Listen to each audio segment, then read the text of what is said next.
Hello प्यारे बच्चों, स्वागत है आपका आपके अपने चैनल फी टाइम में। अपने प्रत्यावर्ती धारा कर रहे थे बेटा। इसमें अपने पढ़ा था प्रत्यावर्ती धारा है क्या चीज़, प्रत्यावर्ती धारा का शिखर मान क्या है, इसका औसत मान क्या है, वर्ग मध्य मूल मान क्या है। आज अपने बड़ा इम्पोर्टेंट टॉपिक करने जा रहे हैं बेटे। ये जो टॉपिक हैं, क्योंकि इनकी कंटिन्यूटी अगर रहती है तो ये आगे टॉपिक जो है वो समझ में आएंगे, अदरवाइज समझ में नहीं आते हैं। तो ये जो टॉपिक है इनको आपको अच्छी तरह से देखना है बेटा, अच्छी तरह से समझना है, देखना ही नहीं है, अच्छी तरह से इनको समझना है। अगर ये अच्छी तरह से समझोगे तो आगे ये चैप्टर जो है बड़ा इजी हो जाएगा। यहाँ अगर अपने समझ में नहीं आएगा तो फिर आगे अपने समस्याएं आएगी बेटे। सॉरी। तो अपने पास क्या है, एक प्रत्यावर्ती वोल्टता शुद्ध प्रतिरोध पर आरोपित है। प्रत्यावर्ती वोल्टता शुद्ध प्रतिरोध पर आरोपित है, शुद्ध प्रतिरोध पर आरोपित है, शुद्ध प्रतिरोध पर आरोपित है। तो परिपथ में धारा का मान ज्ञात कीजिए, धारा और वोल्टता के मध्य कलांतर ज्ञात कीजिए, धारा तथा वोल्टता का फेजर निरूपण कीजिए। ये चीजें अपने करेंगे। इसको शॉर्ट में अपने शुद्ध प्रतिरोधीय परिपथ भी बोल सकते हैं। शुद्ध प्रतिरोधीय परिपथ, प्रतिरोध परिपथ लिख देता हूं मैं, शुद्ध प्रतिरोध परिपथ। ठीक है। अब एक चीज यहां अपने को ध्यान रखनी, क्या कि यहां शुद्ध प्रतिरोध का क्या मतलब है। प्रतिरोध अशुद्ध भी होता है क्या? प्रतिरोध के साथ ये शुद्ध शब्द क्यों लगा हुआ है, इस शब्द का अर्थ यहाँ क्या है? यहाँ शुद्ध प्रतिरोध का मीनिंग ये बेटा कि जो अपने प्रतिरोध काम में ले रहे हैं वो सिर्फ प्रतिरोध की तरह काम कर रहा है, सिर्फ प्रतिरोध की तरह काम कर रहा है। यानी उसका सिर्फ क्या है, प्रतिरोध है, उसका प्रेरकत्व 0 है, उसकी धारिता 0 है। शुद्ध प्रतिरोध का अर्थ यहाँ क्या है कि वो सिर्फ जो है प्रतिरोध की तरह व्यवहार कर रहा है, उसका प्रेरकत्व 0 है बेटा, उसकी धारिता क्या है, 0 है। ऐसे प्रतिरोध को क्या कहते हैं, शुद्ध प्रतिरोध कहते हैं। अब अपने पास आता है बेटे कि शुद्ध प्रतिरोध R है जो प्रत्यावर्ती वोल्टता स्रोत से जुड़ा हुआ है। अपने पास एक शुद्ध प्रतिरोध, ये अपने पास एक प्रतिरोध है बेटे R, ये प्रत्यावर्ती वोल्टता स्रोत से जुड़ा है। प्रत्यावर्ती वोल्टता को ऐसे दिखाया जाता है, प्रत्यावर्ती वोल्टता स्रोत से जुड़ा है। प्रत्यावर्ती वोल्टता का तात्क्षणिक मान जो है बच्चे वो E=EM sin ω t है। प्रत्यावर्ती वोल्टता का तात्क्षणिक मान जो है वो E=EM sin ω t है। मैं आपको कुछ चीजें बता देता हूँ बेटा, आगे अपने जितने भी सर्किट पढ़ेंगे सभी में अपने क्या करेंगे, E=EM sin ω t, यानी वोल्टता को इसी रूप में लेंगे। इस वोल्टता के आधार पर अपने क्या करेंगे, धारा का मान ज्ञात करेंगे। अब क्या है, परिपथ में I धारा बहती है बेटा। जब परिपथ में I धारा बहती है, क्योंकि परिपथ में सिर्फ शुद्ध प्रतिरोध जुड़ा हुआ है, तो इस प्रतिरोध के सिरों पर जो वोल्टता होगी, प्रतिरोध के सिरों पर वोल्टता, प्रतिरोध के सिरों के मध्य वोल्टता, मध्य वोल्टता वो आरोपित वोल्टता के बराबर होगी बेटा। VR इक्वल अपने पास किसके बराबर आ जाएगी, E के, जो आरोपित वोल्टता है। VR प्रतिरोध के सिरों के मध्य वोल्टता, प्रतिरोध में बेटा I धारा बह रही है, इसका मान R है, तो वोल्टता क्या हो जाएगी, IR। तो इस VR की जगह अपने पास आ गया IR इक्वल टू E का मान अपने रख देते हैं EM sin ω t, यानी IR इक्वल टू अपने पास आ गया EM sin ω t। अपने को I चाहिए बेटे, I इक्वल टू अपने पास आ जाएगा बच्चे EM/R इंटू साइन ω t। इसको अपने यूँ लिखते हैं बेटा, I equal to IM sin ω t, equation number 2, जहाँ IM जो है बेटा, IM अपने पास है EM/R। EM वोल्टता का शिखर मान है बेटा, बट्टा R वोल्टता में अगर प्रतिरोध का भाग देते हैं तो अपने को धारा मिलती है बेटा।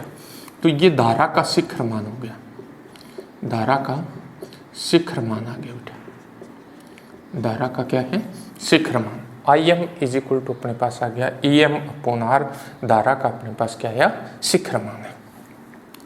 अब देखिए बेटा समीकरण 1 व 2 से 1 और 2 को ध्यान से देखिए बेटा, ओमेगा टी, यहाँ भी ओमेगा टी, ओमेगा टी जो है बेटा इसको बोलते हैं कला कोण। ओमेगा टी को क्या बोलते हैं, कला कोण। कई बार शॉर्ट में इसको कला भी बोल देते हैं, एक ही बात है, कला कोण। ये भी साइन ओमेगा टी है बेटा, ये भी साइन ओमेगा टी है। तो शुद्ध प्रतिरोध युक्त परिपथ में धारा तथा वोल्टता का कला कोण समान होता है। शुद्ध प्रतिरोध युक्त परिपथ में धारा तथा वोल्टता का कला कोण क्या है, समान है। धारा तथा वोल्टता का कला कोण समान है, अर्थात शुद्ध प्रतिरोध में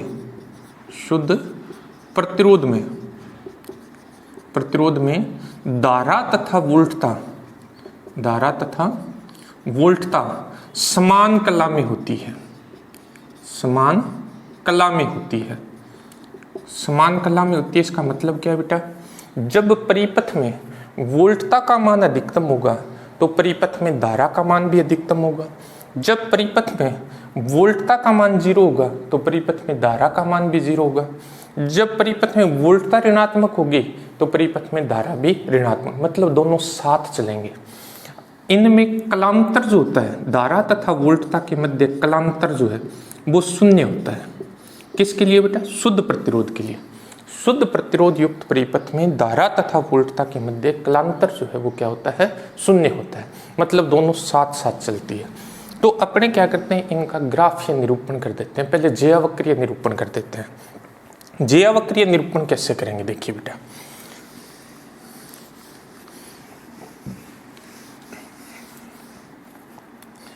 मैं एक बार इसको हटा ही देता हूँ। अपने पास क्या था बेटा, E इज इक्वल टू था E M sine omega t, क्योंकि इन्हीं का ग्राफ बनाना है अपने को। I इज इक्वल टू अपने पास आ गया बेटा आई एम साइन ओमेगा टी, ठीक है। अब अपने को क्या करना है, इनका ज्यावक्रीय निरूपण करना है। ज्यावक्रीय निरूपण, ज्यावक्रीय निरूपण अपने कैसे करेंगे, देखिए इधर समय लेंगे बेटा, इधर अपने धारा और वोल्टता लेंगे। समय 0, फिर T/4, फिर T/2, फिर 3T/4 और फिर T समय, ठीक है। इधर अपने क्या करेंगे, वोल्टता, धारा पॉजिटिव, धारा और वोल्टता नेगेटिव, ठीक है। सबसे पहले अपने वोल्टता का निरूपण करेंगे। सभी क्वेश्चन में इसी तरह से करेंगे, पहले वोल्टता को निरूपित करेंगे। तो वोल्टता को जब निरूपित करेंगे बेटा, तो E is equal to E M sine omega t, t का मान रखेंगे 0। ये अपने पास ई एम की वैल्यू देगा बेटा, ये माइनस ई एम की वैल्यू देगा। इसी तरह से अपने पास ये जो है ये आई एम की वैल्यू होगी बेटा, ये अपने पास माइनस आई एम की वैल्यू होगी। अब अपने को क्या करना है, पहले वोल्टता को निरूपित करना है। टी का मान 0 रखेंगे इस 1 नंबर समीकरण में, तो ओमेगा टी का बराबर क्या हो जाएगा, 0। तो साइन 0 का मान होता है 0। पहला पॉइंट अपने पास ये आ गया, वोल्टता की बात कर रहा हूँ मैं। अब T/4, टी की जगह T/4 रखेंगे, तो omega T is equal to, omega होता है बेटा 2π/T, और इस टी का मान अपने को रखना है T/4। टी से टी कट जाएगा बच्चे, ये 2 से कट जाएगा, ये आ गया π/2, यानी ओमेगा टी का मान क्या बन जाएगा, π/2। साइन π/2 का मान होता है 1 बेटा, तो E इज इक्वल टू आ जाएगा E M. E is equal to E M किस पे बेटा, T/4 पर। फिर अपने रखेंगे बेटा टी का मान T/2, तो omega T is equal to आ जाएगा 2π/T इंटू T/2। टी से टी कट गया बेटा, 2 से 2 कट गया, ये आ जाएगा पाई। साइन पाई का मान होता है 0, तो वोल्टता का मान आ गया बेटा 0। अब अपने t का मान रखेंगे 3T/4, तो omega T is equal to अपने पास आ गया बेटा 2π/T इंटू 3T/4। टी से टी कैंसिल हो गया बेटा, ये 2 पे कैंसिल हो गया, ये आ गया 3π/2, 270। साइन 270 का मान होता है -1, तो E इज इक्वल टू आ जाएगा -EM। E is equal to -EM, अपने पास ये पॉइंट आ गया बेटा। अब t की जगह कैपिटल T रखेंगे बेटा, तो omega T is equal to आ जाएगा 2π/T into capital T, T से टी कैंसिल बेटा, ये आ गया 2 पाई, साइन 2 पाई 0 होता है बेटा, तो ये आ गया अपने पास 0। अब इसको मिलाना है, मिलाना कैसे यहाँ भी ध्यान रखना है, मिलाना इसको फ्री हैंड से, फ्री हैंड से मतलब इसके कोने नहीं बनने चाहिए, यानी इस तरह से अपने इसको मिलाएंगे। कोने क्यों नहीं बनने चाहिए बेटा, कोने इसलिए नहीं बनने चाहिए कि एकदम से ये अधिकतम नहीं होती, यानी धीरे धीरे अधिकतम फिर घटेगा फिर अधिकतम फिर बढ़ेगा इस तरह से।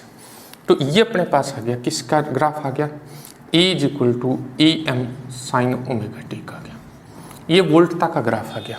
अब मैंने कहा था कि सभी क्वेश्चन में मैं बेटा इसी तरह से लूँगा वोल्टता को, तो ज्यावक्रीय निरूपण सभी क्वेश्चनों में वोल्टता का इसी तरह से हो जाएगा।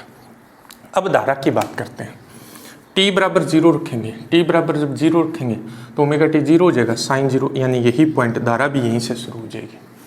जब t का मान t/2 4 रखेंगे बेटा, तो ये ओमेगा टी क्या आएगा, π/2 आएगा, यहाँ साइन π/2 1 होता है बेटा, I Im आ जाएगा, अपने पास ये पॉइंट आ गया। फिर अपने t का मान क्या रखेंगे बेटा, t/2 रखेंगे, ओमेगा टी पाई आ जाएगा, साइन पाई का मान 0 होता है बेटा, अपने पास ये पॉइंट आ गया। फिर अपने t का मान क्या रखेंगे बेटा, 3t/4 रखेंगे, 3π/2 साइन 3π/2 -1 होता है बेटा, अपने पास ये पॉइंट आ जाएगा, ये अपने पास फिर 0 आ जाएगा t पे। इसको भी अपने फ्री एंड से मिलाना है बेटा, जब इसको फ्री एंड से मिलाएंगे अपने पास ये ग्राफ आ जाएगा, यानी दोनों एक साथ 0 में से गुजरेंगे, ये अपने पास आ जाएगा I = Im sin omega T. ये अपने पास इसका क्या हो गया बेटा, ज्यावक्रीय निरूपण हो गया। शुद्ध प्रतिरोध युक्त परिपथ में धारा तथा वोल्टता साथ साथ चलते हैं, धारा और वोल्टता साथ साथ चलते हैं, मतलब जब वोल्टता 0 थी धारा 0, वोल्टता बढ़ रही है धारा भी बढ़ रही है, वोल्टता अधिकतम हुई उसी समय धारा अधिकतम, फिर दोनों एक साथ घट रही है, दोनों 0 एक साथ, दोनों बढ़ रही है, मान लो नेगेटिव है बढ़ रही है, ठीक है, ऋणात्मक बढ़ रही है तो दोनों एक साथ बढ़ रही है, ऋणात्मक घट रही है तो दोनों एक साथ घट रही है, यानी एक साथ चलती है। ये शुद्ध प्रतिरोध युक्त परिपथ में ज्यावक्रीय निरूपण है। अब आता है बेटा फेजर निरूपण। फेजर शब्द का अर्थ क्या है, पहले तो अपने ये देख लें बेटा, फेजर निरूपण है क्या चीज, फेजर निरूपण किसे कहते हैं। मैं आपको दो तरह से समझा रहा हूँ बेटा, जो आपको आसान लगे उस विधि को आप ध्यान में रखना, ताकि कुछ इतना है नहीं, लेकिन मैं दो तरह से इसका अर्थ बता रहा हूँ आपको। फेजर का अर्थ क्या है, फेजर निरूपण का मतलब क्या है। धारा और वोल्टता जो है बेटा, सिंपल सा तरीका बता रहा हूँ, धारा तथा वोल्टता अदिश भौतिक राशि है, अदिश भौतिक राशि है। धारा तथा वोल्टता दोनों कैसी भौतिक राशियां हैं, अदिश भौतिक राशियां। अब इनका अपने निरूपण करेंगे, ग्राफ बनाएंगे इनका, किसके हिसाब से, सदिश के रूप में बनाएंगे। जब किसी अदिश भौतिक राशि को सदिश की भांति निरूपित किया जाता है तो इसके निरूपण को क्या कहते हैं, फेजर निरूपण कहते हैं। जब किसी अदिश को सदिश की भांति निरूपित किया जाता है तो उसका निरूपण क्या कहलाता है, फेजर निरूपण कहलाता है। सिंपल सा तो ये है। अब वास्तव में क्या होता है कि धारा और वोल्टता को अपने घूर्णी सदिश के द्वारा निरूपित करते हैं। घूर्णी सदिश में जो सदिश की लंबाई होगी वो धारा और वोल्टता के शिखर मान को व्यक्त करेगी, और ये जो सदिश है ये धारा और वोल्टता की जो आवृत्ति है उस आवृत्ति से क्या करता है, घूर्णन करता है। तो ऐसा जो निरूपण होता है उस निरूपण को क्या कहते हैं, फेजर निरूपण कहते हैं। यानी दोनों तरह से जो आपको अच्छा लगे उस तरह से याद रखिए कि जब किसी अदिश भौतिक राशि को सदिश भौतिक राशि के रूप में निरूपित किया जाता है तो ऐसा निरूपण क्या कहलाता है, फेजर निरूपण कहलाता है। जब किसी भौतिक राशि को किस रूप में, गलत बोल गया मैं, किसी अदिश भौतिक राशि को जब सदिश की भांति निरूपित किया जाता है तो इसका निरूपण फेजर निरूपण कहलाता है। दूसरा अपने यूं बोलें कि धारा तथा वोल्टता को अपने एक घूर्णी सदिश के द्वारा निरूपित करें। जब घूर्णी सदिश के द्वारा निरूपित करेंगे तब क्या होता है बेटा, घूर्णी सदिश के रूप में जब अपने निरूपित करेंगे तब अपने पास क्या होगा कि इस सदिश की जो लंबाई होगी बेटा, वो लंबाई किसको रिप्रेजेंट करेगी, वो लंबाई जो है वो अपने पास धारा और वोल्टता के शिखर मान को व्यक्त करेगी। जैसे t बराबर 0 पर बात करें अपने प्रारंभिक समय पर, तो ये सदिश जो है वो x अक्ष के अनुदिश है, एक्स अक्ष के अनुदिश। किसी क्षण टी पर ये सदिश जो है वो क्या करेगा, यहाँ पहुंच जाएगा और ये एक्स अक्ष के साथ एक कोण बनाएगा theta is equal to omega T. Omega अपने पास इसकी क्या है, कोणीय आवृत्ति, जो धारा और वोल्टता की आवृत्ति है वही आवृत्ति लेंगे, तो थीटा इज इक्वल टू अपने पास क्या आ जाएगा, ओमेगा टी आ जाएगा। इसका ये जो मान है, शिखर मान, ये अधिकतम मान, यानी इसकी लंबाई जो है इस सदिश की लंबाई जो है वो वोल्टता और अगर धारा से रिप्रेजेंट करें तो धारा के शिखर मान को व्यक्त करता है। अब अपने इसका वाई एक्स पर अगर प्रक्षेप लें, वाई एक्स पर प्रक्षेप लें तो ये किसको रिप्रेजेंट करेगा, ये E is equal to E M sine omega T को रिप्रेजेंट करेगा। तो ये निरूपण जो होता है बेटा, ये क्या कहलाता है, फेजर निरूपण कहलाता है। अपने सिंपल सा बनाएंगे बेटा, धारा तथा वोल्टता का फेजर निरूपण। फेजर निरूपण अपने किस तरह से करेंगे, देखिए बिल्कुल सिंपल सा ग्राफ बनाते हैं बेटे अपने। ये अपने पास एक्स एक्स है, ये वाई एक्स बेटे, ये जीरो। ये देखिए बेटा, ये वोल्टता, मैं पहले सबसे पहले क्योंकि वोल्टता ही है, वोल्टता को ही निरूपित करूंगा मैं हमेशा। वोल्टता क्या कर रही है, कोण बना रही है ओमेगा टी। तो एक्स अक्ष के साथ ओमेगा टी कोण पर अपने क्या करेंगे, वोल्टता को रिप्रेजेंट करेंगे। और ये किसको रिप्रेजेंट करेगा, इसका जो मान है, यानी इसकी जो लंबाई है वो इसके शिखर मान, किसके शिखर मान, वोल्टता के शिखर मान को, ये कोण अपने पास ओमेगा टी हो जाएगा। अगर अपने इसका वाई एक्स पर प्रक्षेप लेंगे बेटा, तो ये प्रक्षेप की जो लंबाई होगी वो E is equal to E M sine omega T हो जाएगा अपने पास। अब धारा का कला कोण भी अपने पास क्या है, ओमेगा टी है।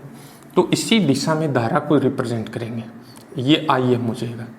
इसका अब यहाँ प्रक्षेप लेंगे तो ये आई इज इक्वल टू अपने पास क्या हो जाएगा, आई एम साइन ओमेगा टी हो जाएगा।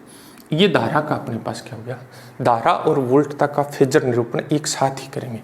अब बात ये आती है बेटा कि अपने इसमें भी देखिए वोल्टता को ऊपर दिखाया, धारा को नीचे। ऐसा क्यों है, इसका रीजन क्या है कि अपने पास आई एम जो अपने लिखा था बेटा, वो लिखा था अपने ई एम बट्टा आर। ये जरूरी नहीं है, लेकिन मोस्टली ऐसा होता है कि प्रतिरोध का मान 1 से अगर बड़ा है तो आई एम जो है वो ई एम से क्या होगी, छोटी। मोस्टली ऐसा होता है, हमेशा ऐसा हो ये जरूरी नहीं है। अगर प्रतिरोध का मान 1 से छोटा है तो आई एम का मान ई एम से क्या हो सकता है, बड़ा। लेकिन ऐसा होता नहीं है। प्राय परिपथों में जो प्रतिरोध होते हैं उनके मान अधिक होते हैं, 1 से अधिक होते हैं। 1 से अधिक होते हैं तो मोस्टली धारा जो होती है वो वोल्टता से क्या होती है, कम होती है। धारा वोल्टता से कम होती है, इसलिए अपने धारा को कम दिखा रहे हैं बेटा, नीचे दिखा रहे हैं इसके अंदर, और वोल्टता का मान जो है वो उच्च दिखा रहे हैं। हालांकि ये कोई ज़रूरी नहीं है, लेकिन प्राय ऐसा होता है। अब अपने पास क्या है, अब आता है अपने पास कि शुद्ध प्रतिरोध का मान जो है वो स्रोत की आवृत्ति पर निर्भर नहीं करता है। शुद्ध प्रतिरोध का जो मान है वो स्रोत की आवृत्ति पर निर्भर नहीं करता है। यानी आवृत्ति के साथ अगर प्रतिरोध का ग्राफ खींचा जाए बेटा, स्रोत की आवृत्ति के साथ अगर प्रतिरोध का ग्राफ खींचे तो वो ग्राफ जो है वो अपने पास एक स्ट्रेट लाइन इस तरह की, यानी आवृत्ति अक्ष के समांतर एक सरल रेखा अपने को प्राप्त होती है। मतलब एफ यानी स्रोत की आवृत्ति बदलते रहिए चाहे आप, प्रतिरोध के मान पर इसका कोई प्रभाव नहीं पड़ेगा।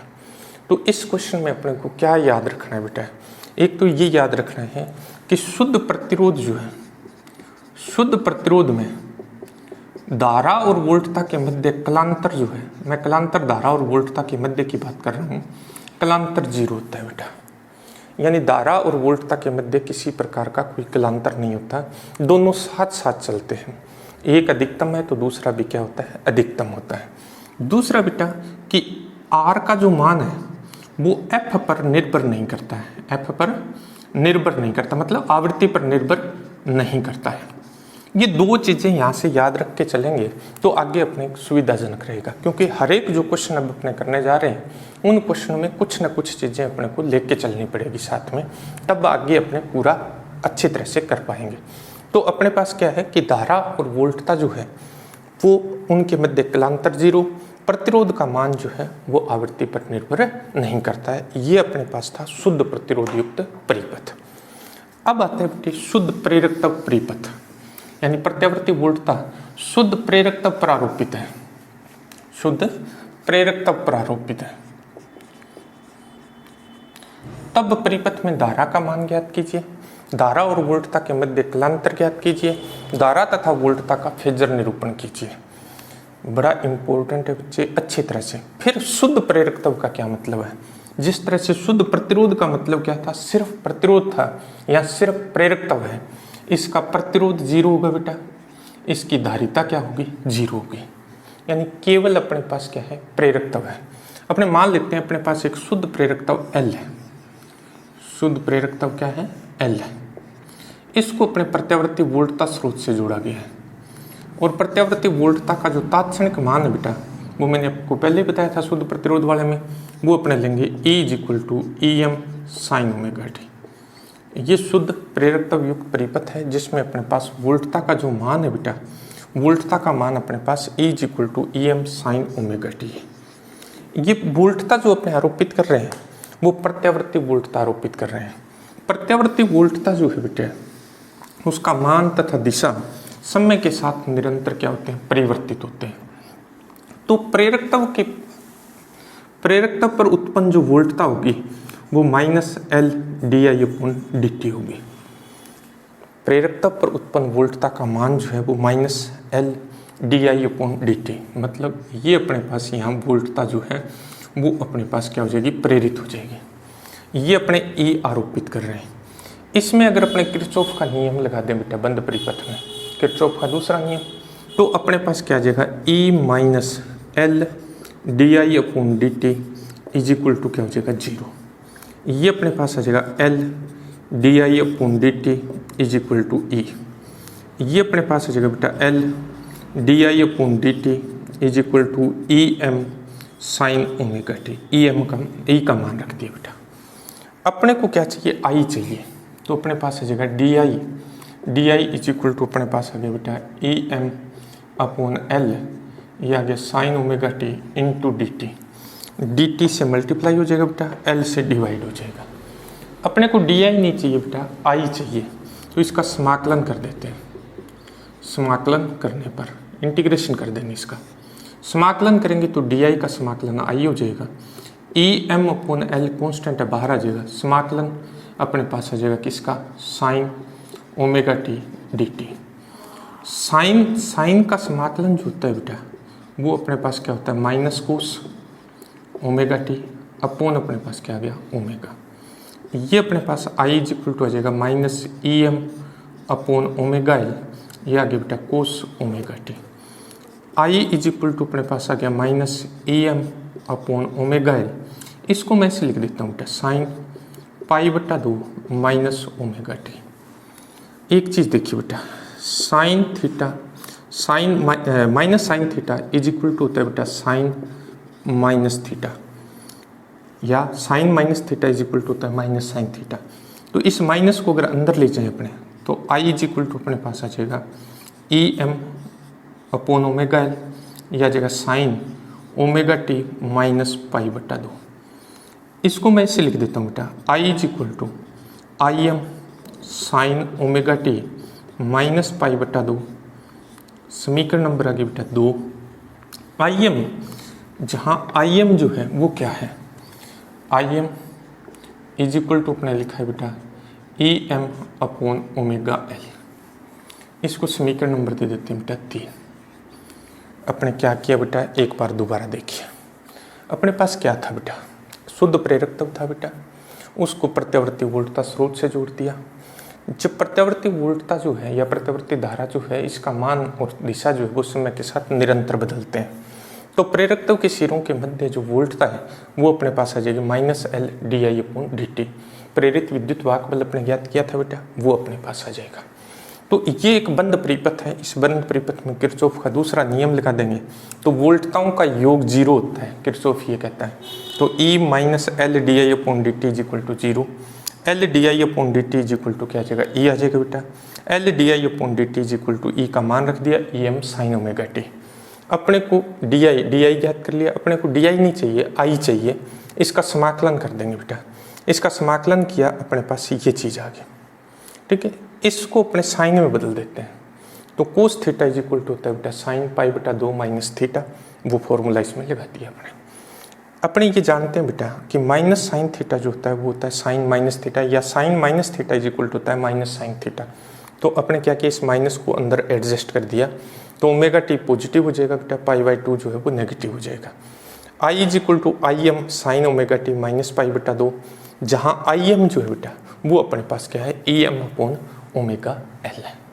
अब देखो बेटे समीकरण 1 और 2 को देखिए। अब समीकरण 1 और 2 को देखें अपने, समीकरण 1 व 2 से, 1 और 2 से देखिए बेटा, वोल्टता का कला कोण ओमेगा टी है बेटा, वोल्टता का कला कोण कितना है, ओमेगा टी।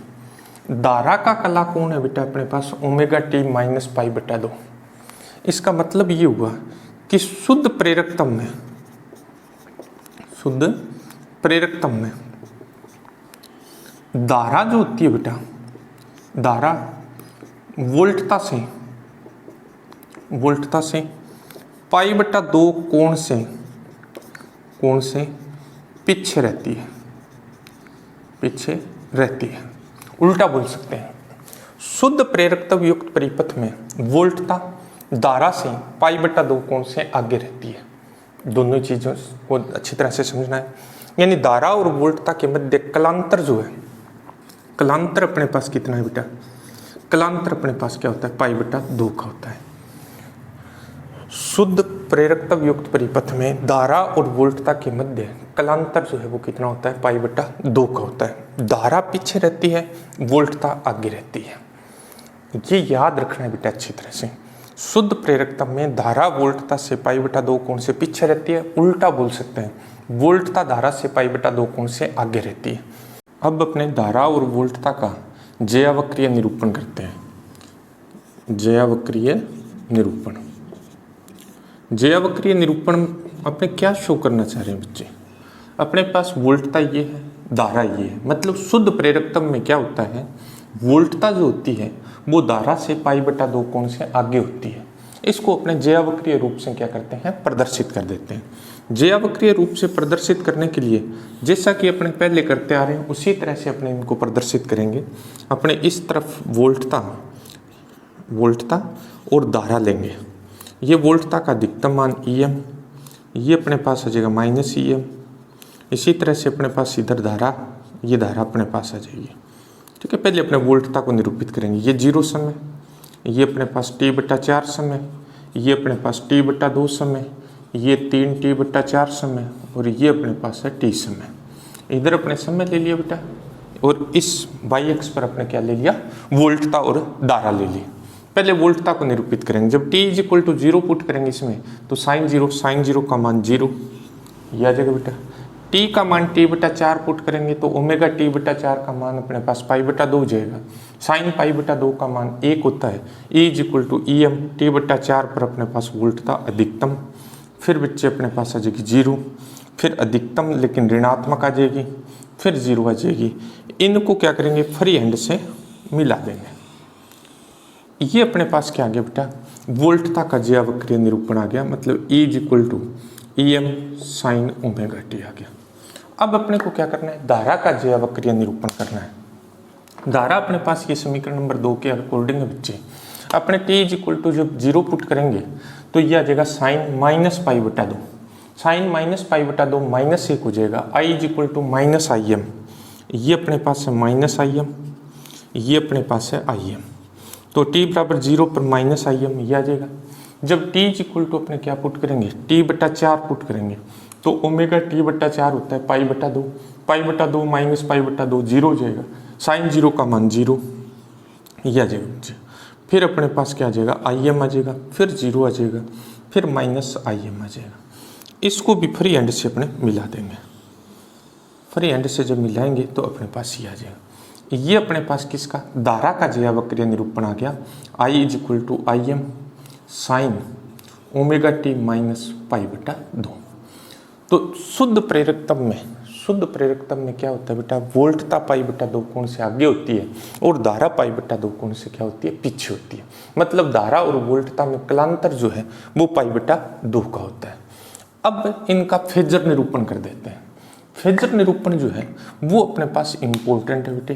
फेजर निरूपण में अपने पास क्या आएगा, देखिए वोल्टता और धारा का फेजर निरूपण। फेजर निरूपण, फेजर निरूपण में अपने को क्या करना है, पहले उसी तरह से अपने वोल्टता को दिखाएंगे बच्चे, फिर धारा को दिखाएंगे। वोल्टता, वोल्टता का कला कोण है बेटा अपने पास ओमेगा टी। ओमेगा टी कोण पर अपने क्या करेंगे, EM को शो कर देंगे, ये ओमेगा टी। अपने को पता है बच्चे कि शुद्ध प्रेरकत्व में अपने पास जो समीकरण थी 2 नंबर कि शुद्ध प्रेरकत्व में धारा जो होती है वो वोल्टता से π/2 कोण से पीछे होती है, तो धारा को इससे π/2 कोण से क्या करेंगे बेटा, पीछे शो कर देंगे। यानी ये जो एंगल है ये π/2 का है, तो ये अपने पास क्या हो गया, धारा और वोल्टता का फेजर निरूपण हो गया। शुद्ध प्रेरकत्व में वोल्टता जो है वो धारा से π/2 कोण से आगे होती है, या धारा जो है वो वोल्टता से π/2 कोण से पीछे होती है। अब अपने पास आता है बेटा समीकरण नंबर 3। समीकरण 3 अपने पास क्या है, IM इक्वल टू अपने पास है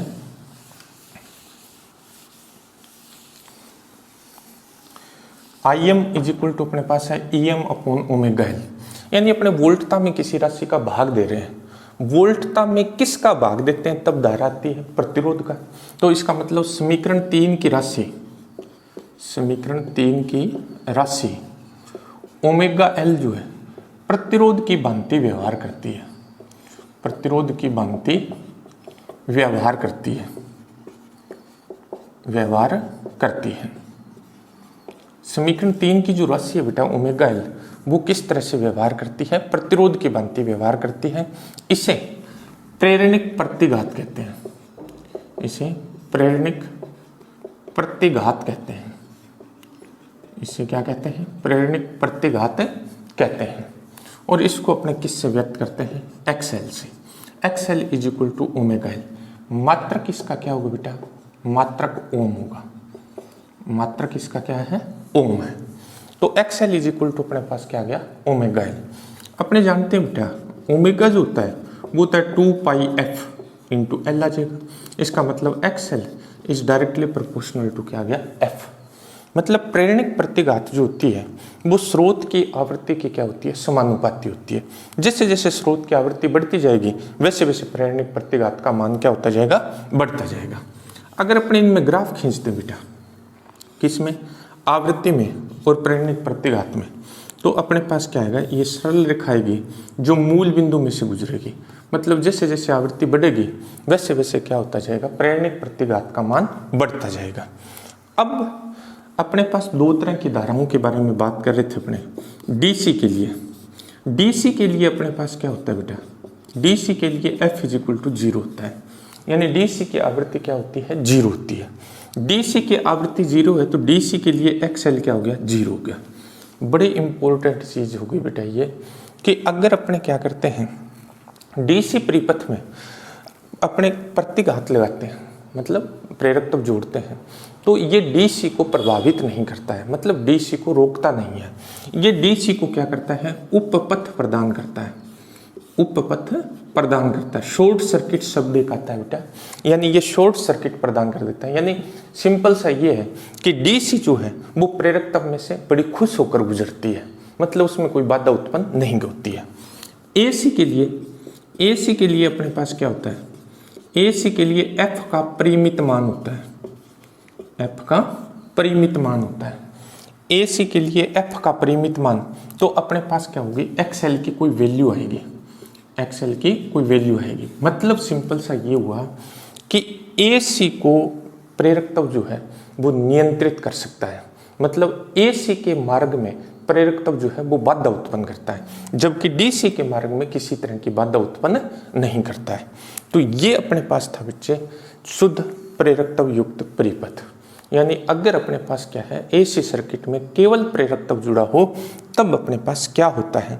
यहाँ से फिर अपने को एक चीज़ याद रख के चलनी है बेटा, क्या कि धारा और वोल्टता में कलांतर कितना होता है, π/2 का शुद्ध प्रेरकत्व के लिए। कौन आगे होता है बच्चे, वोल्टता आगे होती है, धारा पीछे होती है। क्योंकि ये सारी की सारी चीज़ें आगे जो क्वेश्चन आ रहे हैं अपने, उनमें अपने इनको यूज करेंगे बेटा। एक अपने पास क्या है, प्रेरणिक प्रतिघात जो होती है वो स्रोत की आवृत्ति की क्या होती है, समानुपाती होती है। तो ये चीज़ें अपने को अच्छी तरह से करनी है बच्चे। तो ये था बेटा अपने पास शुद्ध प्रेरक युक्त परिपथ। वीडियो को आप शेयर करना बेटा, चैनल को सब्सक्राइब करना। थैंक यू बेटे।